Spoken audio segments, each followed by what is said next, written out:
some people were put on this earth for a purpose.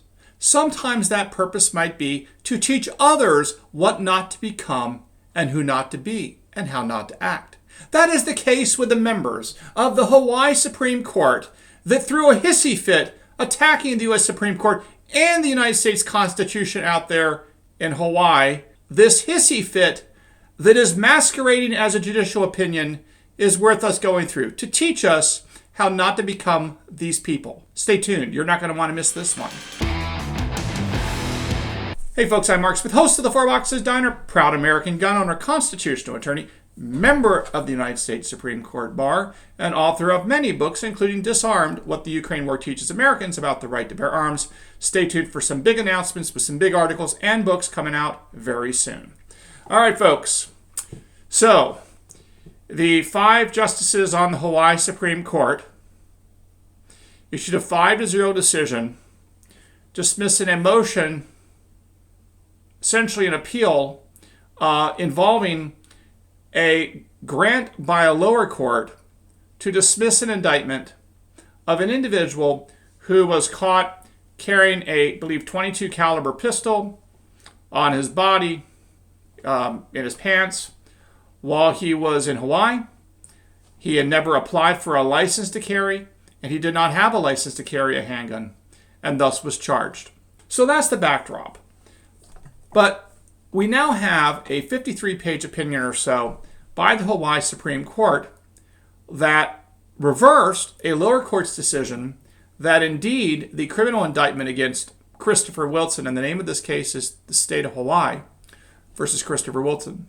The lower court said that indeed Christopher Wilson had a Second Amendment defense and that the Hawaii law on the books was unconstitutional under the Second Amendment, and so on. But the Hawaii Supreme Court reversed, and in doing so, insulted 6 ways to Sunday the United States Constitution, American history, and our intelligence. We'll get to that in one moment.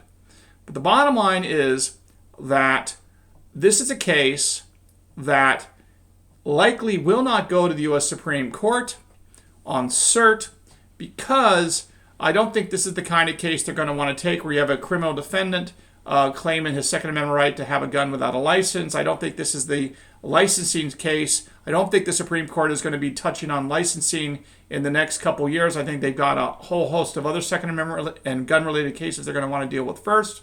So I don't think this is a good application or a good future case to the U.S. Supreme Court. With that said, the terribly reasoned rationale set forth by the Hawaii Supreme Court is utterly embarrassing and is obviously designed to try to attack the U.S. Supreme Court. The Hawaii Second Amendment and the Second Amendment are the same. In other words, the text of the Hawaii right to keep and bear arms is the same as the Second Amendment's right to keep and bear arms. That's the key thing to understand. Beyond that, the Hawaii Supreme Court is correct in saying that when it comes down to interpreting the meaning of the Hawaii version of the Second Amendment, they are not bound by the U.S. Supreme Court's interpretation of the Second Amendment, and that is true. Specifically, and this is very much black letter constitutional law, a state constitution can expand freedom beyond those rights and freedoms found and protected by the federal constitution. A state constitution can expand outwards and beyond the protections of the federal constitution. So the other way to think about it metaphorically is that the federal constitutional right, let's say to the right to keep and bear arms, the right to First Amendment, the right to be free from unreasonable searches and seizures, and so on, the federal constitution provides a floor below which states and localities cannot drop constitutional protections below that floor. But they can go above that floor. They then go on and spend their entire decision essentially analyzing the Hawaii Constitution with some passing references as to why they think that the United States Supreme Court's rulings involving the Second Amendment are wrong. Then at the very end, the Hawaii Supreme Court says that Mr. Wilson's motion to dismiss the indictment is denied because the Hawaii gun control statute requiring a license, among other things, other related laws. We don't need to get into the details for the purpose of this video, but that these gun control laws in Hawaii were constitutional both under the Hawaii Constitution and the federal. But what's weird is if you look at this opinion, really they spent the vast majority of their time analyzing whether or not the Hawaii Constitution gives people the right to carry guns outside the home in public. Okay? They concluded that it does not. And that is legally fine. If a state Supreme Court wants to interpret the state constitution in some wacky way to take away a right, that is allowed. However, that then, if they were to do that, which they did in this case of State of Hawaii versus Wilson, they went on to say that the State of Hawaii does not allow you to carry guns outside the home. Under the state constitution, it's not a right. But then here's the weird part. The court should have, if they're doing their job as serious jurists, they would have said, okay, well, we don't think there's a right under the state constitution. However, we now need to turn to figure out whether or not Mr. Wilson has a good argument to dismiss the indictment against him for not having a license and so on under the federal constitution. But they don't do that. Instead, they make snarky comments about the federal constitution, the Second Amendment, its history, American history, and the Supreme Court. The weird is they talk all about this wonderful heralded Kingdom of Hawaii. I kid you not. I'll put a link to the opinion down below. They talk all about the wonderful, 18th and 19th century, about when they were governed by a monarch. The Kingdom of Hawaii.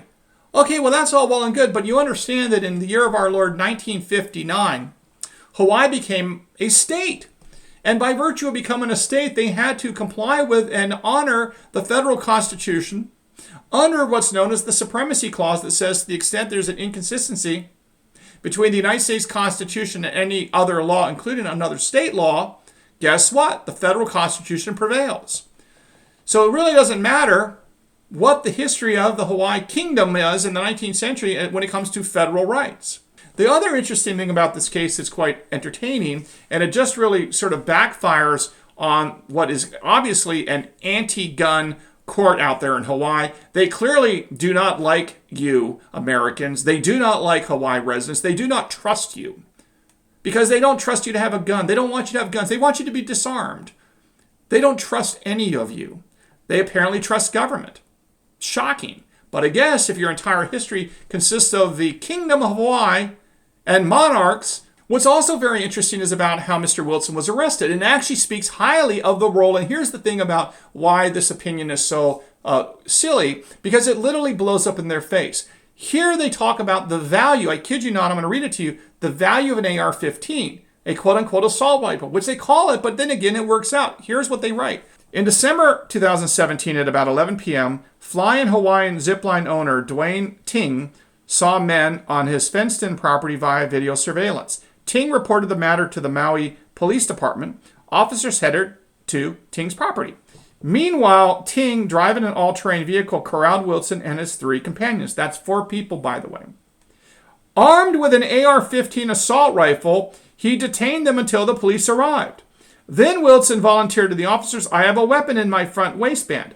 The police lifted his shirt. Wilson had a Phoenix Arms .22 caliber long rifle caliber pistol loaded with 10 rounds of .22 caliber ammunition. A records check reported that the pistol was unregistered in Hawaii, and Wilson had not obtained or applied for a permit or to own the handgun. Wilson told the police that he illegally bought the gun in Florida in 2013. Okay, so what's interesting here is here's a great story that shows that a person with an AR-15 can corral and thwart 4 alleged criminals. Now, whether or not they're criminals or not, that's a separate issue. We don't know. That's about questions of fact. But the point is, here you have in this anti-gun tirade by this court, actually a very favorable discussion of the role of the AR-15 on behalf of an undeniably lawful purpose and on behalf of a lawful citizen acting lawfully. The court relied upon such powerful reasoning such as HBO's The Wire. I kid you not. They literally are quoting in their opinion about a fundamental right that we have as Americans. They're relying on the HBO's The Wire. Here's what they say. And it was just a silly high school oriented quote here from people that should know better. This is what they write in their opinion. Quote, "As the world turns, it makes no sense for contemporary society to pledge allegiance to the founding era's culture, realities, laws, and understanding of the Constitution. The thing about the old days, they are old days." Quoting The Wire, Homerooms, an HBO television broadcast from 2006. The wisdom of the ages is something to be considered. But again, none of this matters because the whole Constitution is continue to be honored to this day. We swear an oath to the Constitution. Everyone that works for the government swears an oath to the Constitution. And that doesn't just include the Second Amendment. It includes, 4-year presidential terms. It includes a House and a Senate.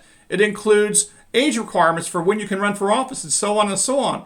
It's just here this court doesn't like the right to keep and bear arms because they want you, the serfs, to have dull sides because they don't trust you. I think we're going to have to do a couple different videos on this, so I just want to point one additional thing. And there's so many errors in this, but one additional error that I think is worth mentioning right up front is they try to argue that the Second Amendment is about the military. They're going back to the notion that the Second Amendment protects a collective right.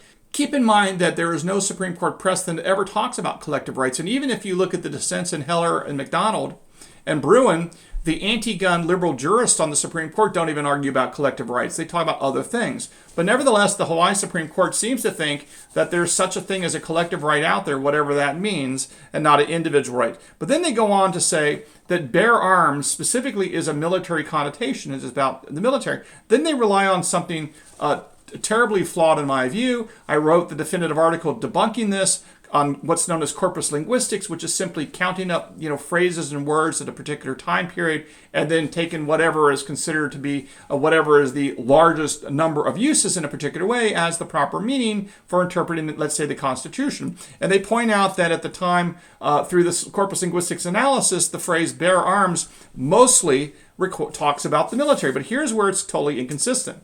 This is what they write, and then let's look at the evidence they rely on. And this just goes to show you how sloppy their reasoning was.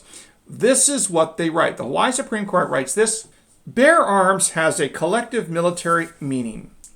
Linguistic experts have churned through historical materials, like the corpus of founding-era American English and the corpus of early modern English, to get to the bottom of the Second Amendment's key words. Okay. So that's what they say. So you see how they say bear arms means military. But then they cite to a Corpus Linguistics professor.